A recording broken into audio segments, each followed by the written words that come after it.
here's the website you go to. So that it's Astrodienst is the name of the website. And it's just www.astro.com. Now I'm signed in right now. I'm just going to log out. So let's go home, because when you first go to the site, you're going to get onto home. Okay. Now you can click on My Astro, and it asks you to log in. So you can create your own profile by putting your email address in here and then making up a password. That'll log you in. Okay. And then what I should do is I should log into mine, and when it's not visible, Yeah. so we're going to pause the share. Okay, you still hear me? Yep. Okay. So I'm just want to figure out which one I was in. I can't remember which one I was in. It's because I have several different. Oh, logins. Yeah, I have several different accounts because I have so many charts that I look at. Okay, I'm pretty sure it's this one, so we'll just check to see if it is. See if you're here, that will tell me. You're probably in a few. I think this is the one. Yeah, you're here. I'll just see. Yeah, because you've had me for 10 years. It's probably. Yeah. Yes, we're in the right one here now.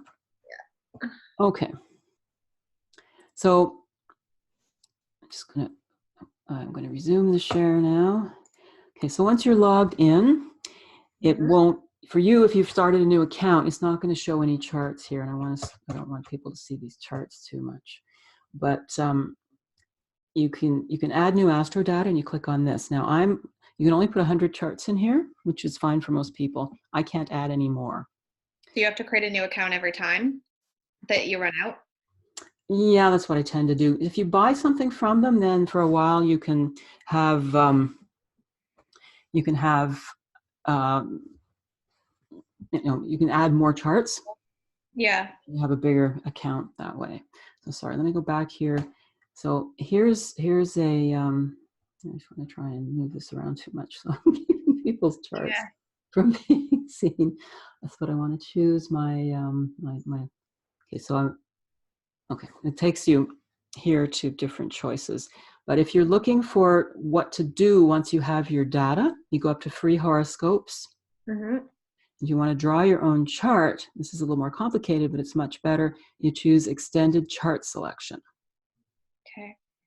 Now this will give it'll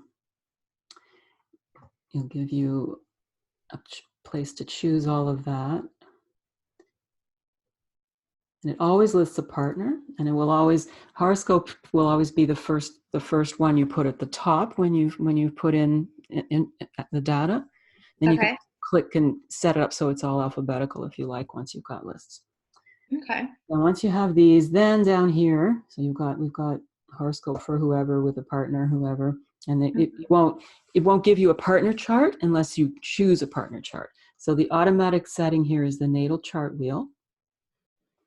Now when I'm teaching you, I put it on the Anglo style, because that gives you the houses all drawn out and you can really see them. So it gives you the visual understanding of houses.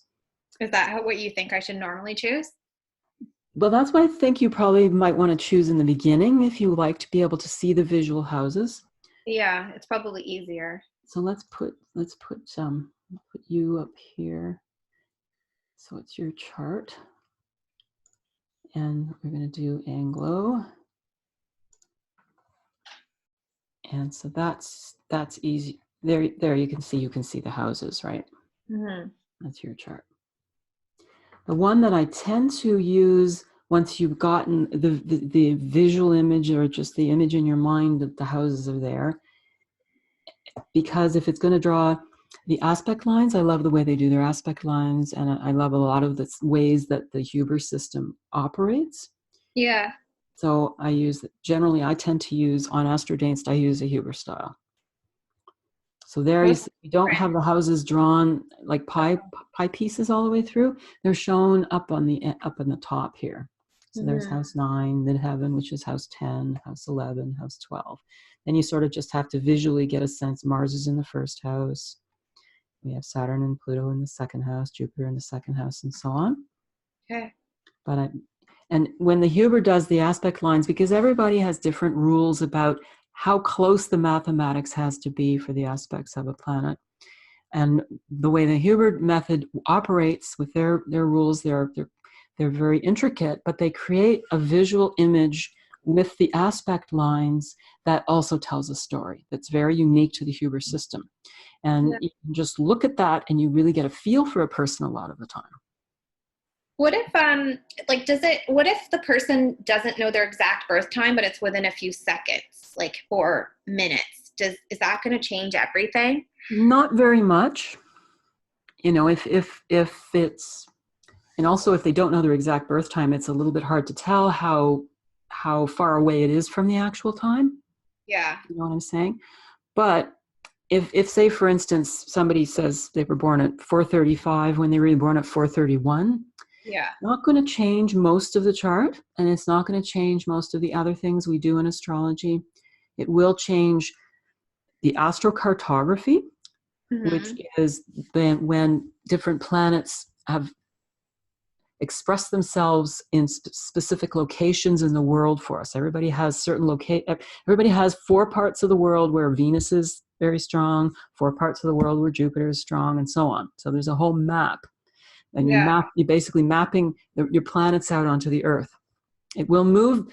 4 minutes will move things like 100 miles, 400 miles. It moves the Earth a lot. And a planet that moves really, really slowly, like Pluto, it could change a Pluto's transit by a year in terms of when it's moving into a house. Wow. But most of the time, it doesn't make a big difference unless a person's born really close to the change of an ascendant, because an ascendant, on average, takes 2 hours to rise. What do you mean ascendant? What does that mean again? That's the ascendant or the rising sign. Right. Yeah. So that's the Virgo rising. So see here, you're born, it's about 4 minutes and it depends on, some rising signs move faster and some move slower. But on average, it's about 4 minutes per degree. Yeah. So if your ascendant was an average ascendant, which it's actually not, but we're just going to pretend,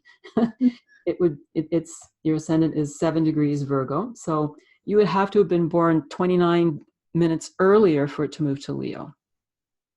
Okay. Yeah. Because I was thinking, I'm like, I wonder, I never questioned my birth time. I just thought that that's what it is, but I could be off by a few minutes maybe. I was just curious what it does define for when you're working with clients. I'm sure that not all of them know the exact time, right? That's right. It's true. It's true. And you have to allow for that. And you learn, well, there's ways to rectify a chart is what it's called, which is working backwards. If you have a general idea of the time, it's a lot easier to do it if you have some sense of what the time is. But you work backwards by really tweaking out which ascendants work better, whether the person experiences their personality in their lives expressed as a planet in this house or that house. Also looking at the person's life and the events throughout their life and looking back on what kinds of transits were going on. I've used the astrocartography backwards again to really determine when a person starts to feel a really strong planet when they get to a certain location. And then once a chart has been rectified, then you have to, this is a long-term process, and then you want to watch to see if the future transits pan out. Does it work in the future? If we've determined that a person's 3rd house is such and such, and Pluto's coming up to that degree, is there a big change in their friendship and their siblings and their travel and the things that 3rd house is about when Pluto moves through that degree? That would be a really cool test at the very end for people who are going through this whole process to really kind of integrate everything when they don't have the exact birth time. Right. You have to use all of the tools. It's quite funny because my mother didn't have her exact birth time, and I was doing a lot of things to rectify her chart. And finally, when she fell down the stairs 3 times in a row at different points in the same year. Wow. Uranus was always in a certain degree every time that happened, which would square her ascendant. And a square is a stressful aspect. A square is is can be an accident-inducing aspect if other planets are also accident-oriented planets, and Uranus is an accident-oriented planet. So I knew with Uranus is right there, every time it's right there, she falls down the stairs. Oh, okay. Yeah. She must have, this must be, her ascendant must be this degree of Aquarius. Yeah. And so then a couple more years went by, she actually found her birth time, and it was what I had worked it out to be. That's really powerful though, that you were able to figure that out. That's impressive. Yeah, it's cool. It's funny. That is really cool. I had a little miniature Uranus experience, unlike the guy, the astrologer who discovered what Uranus really means and was so excited. Yeah. Yeah. That's cool. How do you know when something's squared? Like, what do you mean by when it's squared? Like when it's exactly. Well, when it's exactly a square, okay, here's a square in your chart. Mm-hmm. And it's shown by the red line. But if a square is actually when two planets are in the same mode, but not directly opposite to each other. So the mode here is the cardinal mode. So here we have Saturn in Libra, which is cardinal air, and Venus in Capricorn, which is cardinal earth. Mm-hmm. And there are 4 cardinal signs, and they make a square. So this is why it's called a square. Oh. Because if we had a planet up here in Aries in the same degree as your Venus and your Saturn, and another planet in Cancer in the same degree as your Venus and your Saturn, you would have what they call a grand cross, which is 4 squares. Does that happen a lot? I don't know what the definition of a lot is. Most people don't have one, but it is, you know, astrologers will see one. Astrologers will see them. It's a very stressful aspect to have, but it makes us really sweet, wonderful person most of the time. You want a grand cross in your partner, you don't want a grand cross in yourself. You have to go through a lot of obstacles. It's supposed to be, what is it supposed to progress you quicker? I think so. I think because the thing is that when a person has a grand cross, they have a lot of pain, they have a lot of stress in their life, and usually people who go through a lot, they develop humility and they develop compassion and they become kind people. The other opposite big aspect that is completely opposite to a grand cross is a grand trine. Now the trine is when you have the big blue line, and that's between planets that are in the same element. So here we have your north node, which is, we haven't talked about that yet, but it's something that is created by the movement of the moon, and it's an important feature in a chart as well. And it is trining. Oh, it's really trining your sun. Wait a minute, let me get that straight. No, we've got that. This is giving, see, they're using big orbs for this particular aspect. But we definitely have, I'm sure it trines your Mercury. Let me just see if this, yeah, the clearest trine we have here is between the north node and the Mercury. How do you know that? Just because it's like... Well, there's the north node, I'm following the trine lines. Yeah. And down here, and they're meeting, this big blob is a conjunction line. It means all these planets are together, conjunct. Yeah. And because Mercury is here right at the very end of Scorpio, a water sign, the north node is here at the end of Cancer, which is another water sign, and they're almost the same amount of degrees, because each of these little lines is a degree. Oh, I see what you mean. Away from the... Yeah. Away from Mercury. So that's the clearest trine is Mercury trine your north node, which is a great aspect to have, actually, because the north node is our positive future spiritual direction in life. And Mercury is our mind. So your rational mind is always harmoniously working towards your positive spiritual direction in life. And that pretty much sums Sarah up, I think. Yeah, I'm trying. Yeah. and of course it would, because Mercury is your ruling planet. It rules Virgo rising. So that's the point of view that you look at life from, which is that you're always in harmony with wanting to go forward towards your positive future spiritual direction, towards your evolution. Is there anything that, like, you know how you showed kind of like the Wikipedia, like planets versus signs? Is there anything that outlines that we could read more about the trines and the ascendants and things like that. Do you have any verbiage around that like you could read more about, or is it just through time you kind of practice? And Well, yeah, I'm sure there's a lot of sources of interesting information online, and there's also a lot of sources that would be confusing online because there's so much yeah, information that's why online. I'd be hesitant to confuse myself. Yeah. Yeah, exactly. So I don't have anything off the top of my head. We will go into